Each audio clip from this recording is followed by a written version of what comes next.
So, friends, do you think it's time to hold Donald Trump accountable for at least some of his crimes? Me too. Let's talk about that, because justice matters.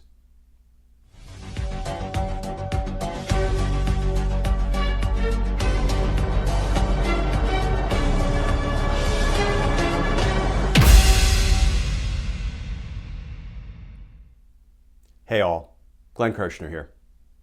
So we now know, thanks to the testimony of a brave young woman named Cassidy Hutchinson, that Donald Trump on January 6th wanted to lead not just an attack on the Capitol, not just an insurrection, but an armed insurrection.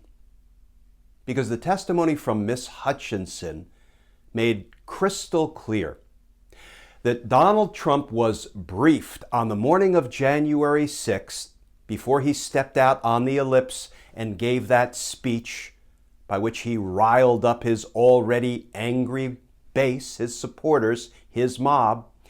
Before he gave that speech, he was briefed by members of the administration that there were folks in the crowd who were armed with assault rifles, with pistols, with knives, with brass knuckles, with spears, with flagpoles that had been fashioned into spears, with bear spray and body armor, etc. And after Donald Trump was briefed that the crowd was armed and dangerous, he didn't say, make sure the metal detectors are working properly so nobody gets hurt. He said, take down the metal protectors. His words, take down the effing mags, metal detectors.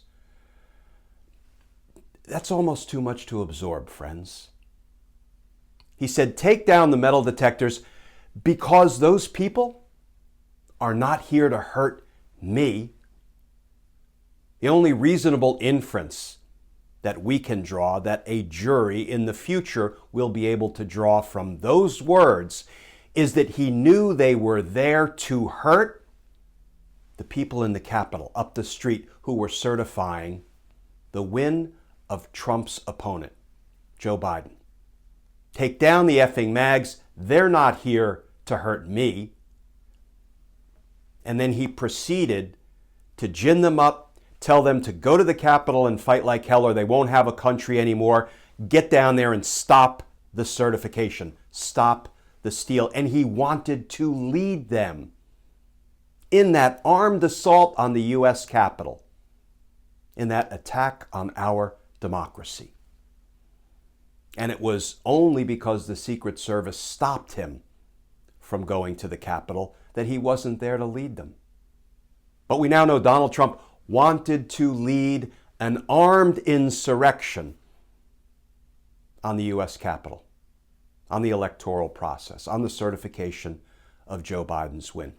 It is so clear, folks, based on all of the evidence in aggregate, Donald Trump is good for, is criminally responsible for, is guilty of the following crimes: obstructing an official proceeding, conspiracy to defraud or commit offenses against the United States, inciting a riot, inciting an insurrection, inciting an armed insurrection, seditious conspiracy, treason, and that's just for openers. And you know, friends, I almost laughed when I saw earlier today one of Donald Trump's old corrupt associates pop his head up out of his gopher hole. This guy, Mick Mulvaney.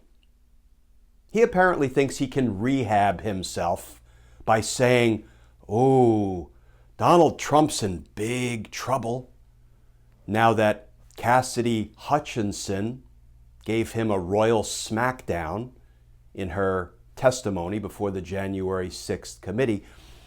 Mick Mulvaney appeared on Fox News, and here's what he said. Mick Mulvaney won't defend Trump against charges he incited riot after Cassidy Hutchinson's testimony. And that article begins, former top White House aide Mick Mulvaney said Wednesday that Cassidy Hutchinson's testimony at the January 6 committee hearing this week changed his mind on defending Donald Trump against charges he'd incited a riot. Well, bully for you, Mick. I mean, we're glad that you've come around to the position, based on overwhelming evidence, that Donald Trump incited a riot, incited an attack on the Capitol, an armed attack on the Capitol, incited an insurrection.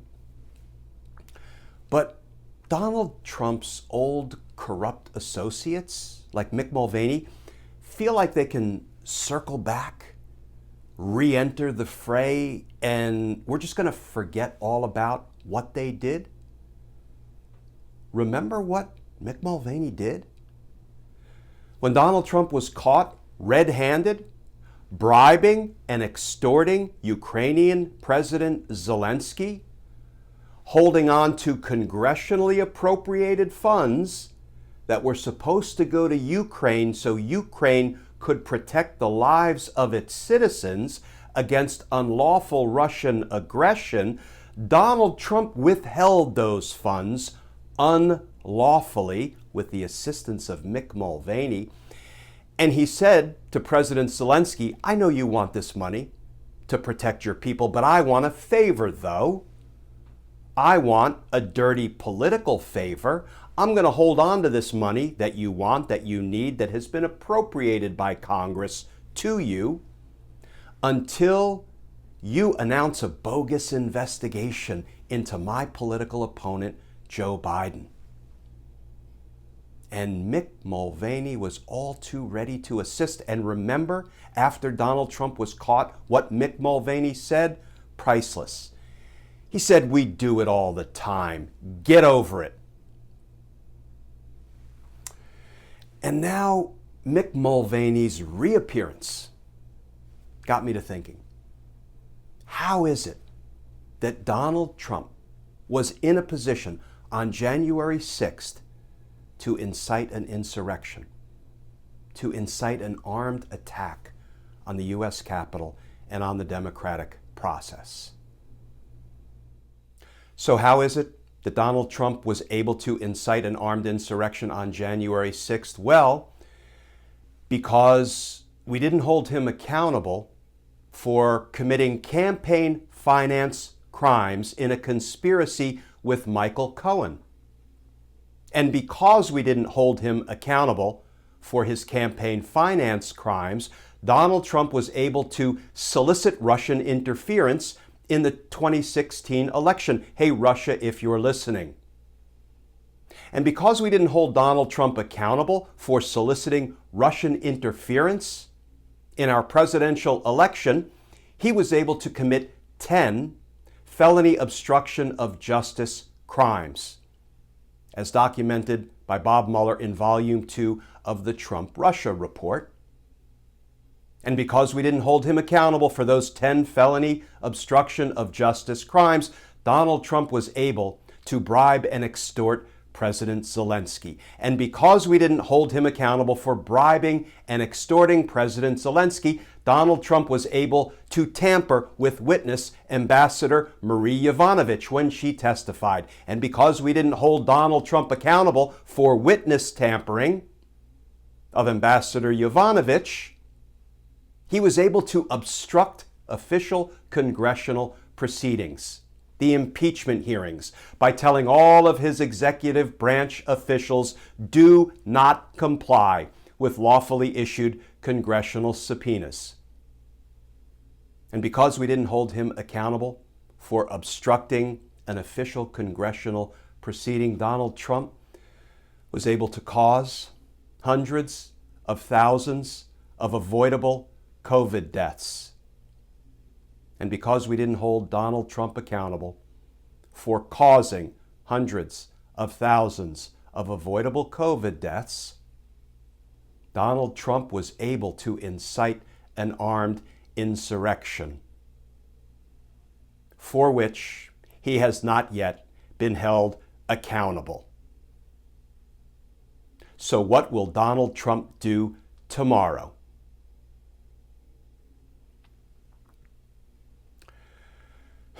Do you think Donald Trump should be held accountable for his crimes at long last? Me too. Because justice matters. Friends, as always, please stay safe. Please stay tuned. And I look forward to talking with you all again tomorrow.